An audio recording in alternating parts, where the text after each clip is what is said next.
So y'all know how I'm always saying it's all of the little things that add up to make a really special game. The seemingly meaningless little features and mechanics tend to compound and bring more to the overall experience of a video game, even more so than big content updates, as AAA studios would call them. And that is what has me most excited about Squad 44's Eastern Front mod releasing in just a couple days. There's a clip.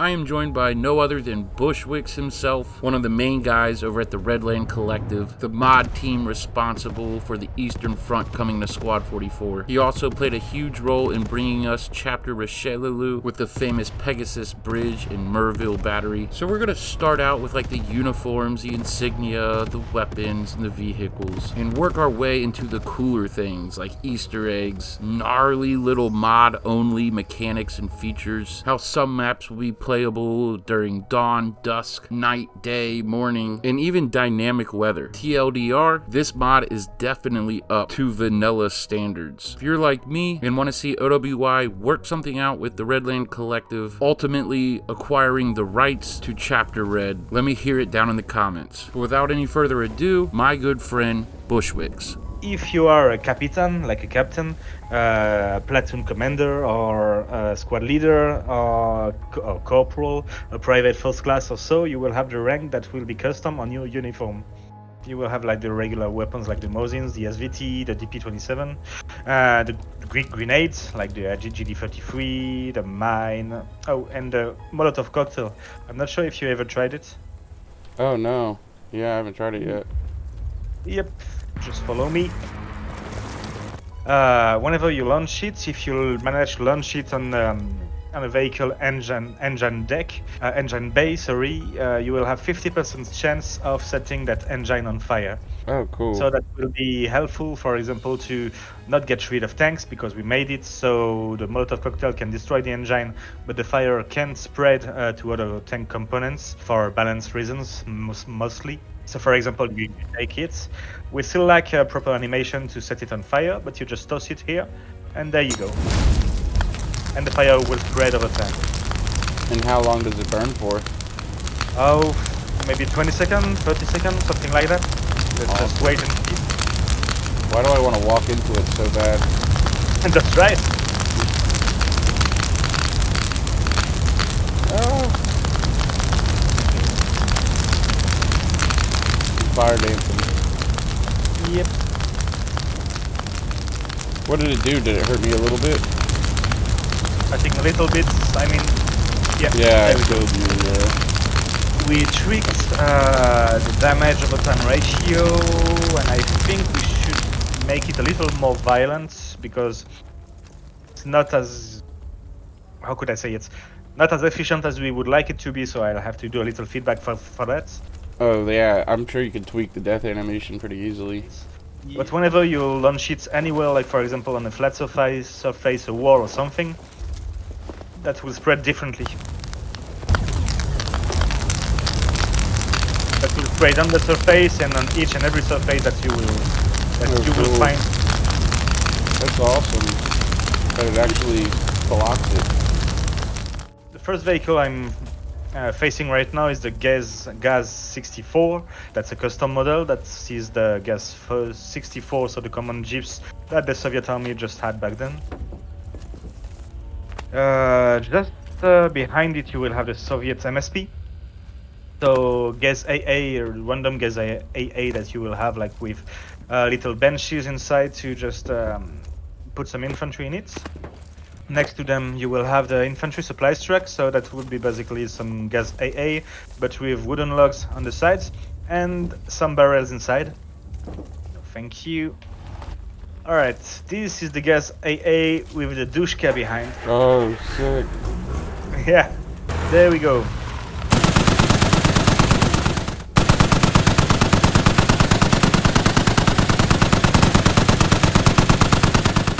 One guy in the turret. This is a 3-slot tank, 3-slot tank, so you will have one place for the driver, one place for the hull gunner, and one slot for the gunner, which will be also the commander too.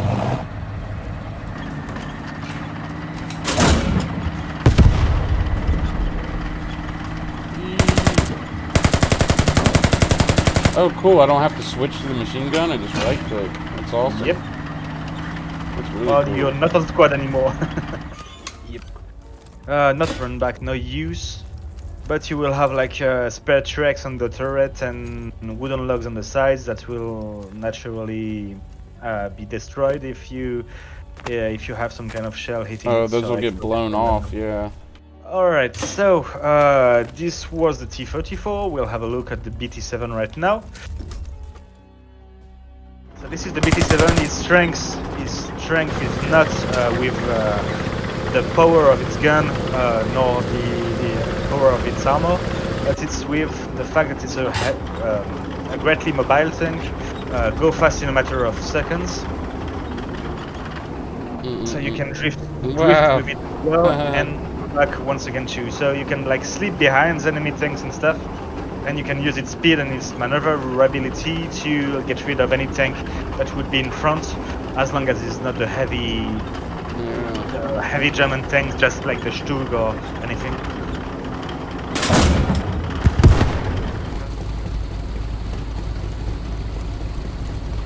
Very few tanks, very few German tanks will be able to penetrate it, apart from the sides, obviously. But the German team will have to count on the fact that we'll have to neutralize it first, then track it or take out the engine, then send some kind of a Stuka or maybe build an 88 to just get rid of it.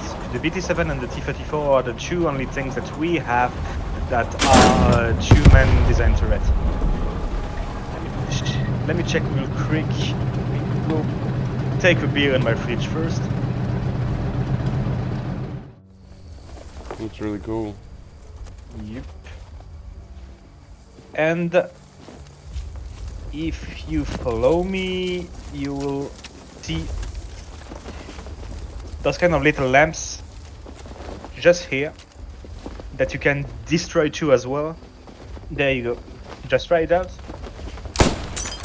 There you go. That's awesome. For example, if I shoot at a lamppost here. Oh, that's boom. Really cool. Oh, wow.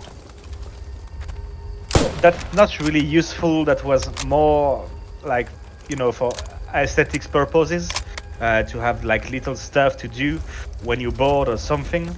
You may have heard me say it before, but little things like that add up to make a game special. For example, you will have the flags, and yay, you have the German flag, and that's fun and stuff. But if I hold up F on the flagpole, I will be able to change the flag. No way. That won't have any impact on the cap zones. That's just something that is, well, basically cool. That's really cool. And there you go. Ha ha ha. So yeah. So while the players fight Mother Russia. So while the players are fighting over the cap to just try to cap it, well, you can have players like trying to, get rid of the enemy flag and have it up again. Yeah, so that'll for be example, me. That'll be something Boogie 5 does.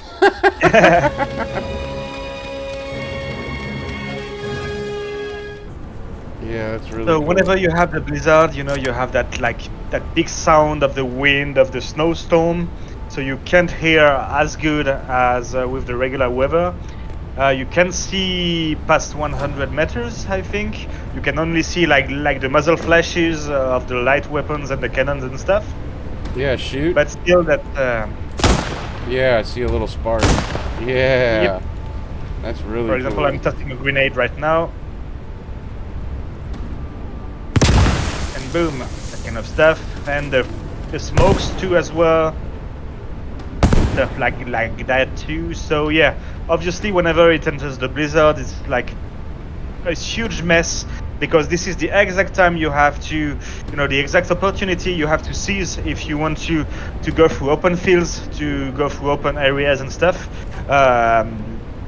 So that some kinds of, greatly impact the gameplay, because you can do moves that otherwise would fuck you up if you made it during the clear weathers.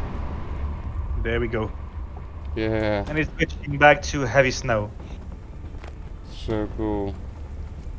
Yeah, that's really cool. We plan to use the dynamic weather for that, to switch for clear skies, to snow, to fog, to rain, and to sunny and stuff. But we plan to have the dynamic hour of the day too, to have, let's say, like beginning the fight during the night. Then you will go through night, through dawn, and day and morning and stuff. Good, great, grand, wonderful. No yelling on the bus! And we will have another script that will randomize them all. That will mean that whenever you load that particular layer, you will never be sure of the fact being like a day layer or night layer, whether you could have like the dusk or the dawn, the rain, the fog, or anything. That will be totally randomized. When they invaded Poland, they split Poland between Stalin and Hitler, and Stalin made sure to deport all of the policemen, a lot of soldiers, a lot of civilians, and kill them all in the Katyn forest. And Medno is actually the site of the mass graves of the NKVD massacre and the ones from the Katyn massacre too. So we got in touch with some Polish communities, like trying to speak, to have some like poems, some quotes, some stuff from the Katyn massacre, and see how much that impacts the Polish society. And we decided to have some kind of memorial area for the Katyn massacre too. So that's why we'll have this kind of Easter egg with a Polish poem written in Polish, speaking of the Katyn massacre.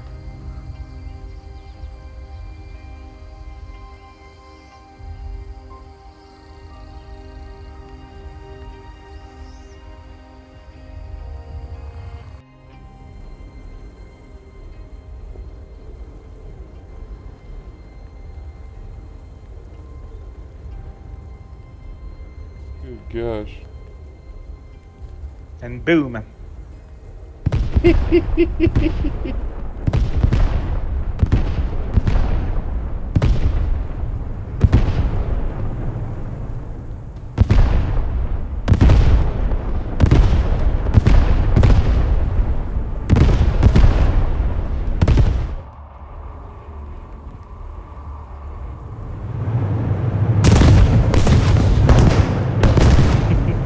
Давай, братан, давай, вообще!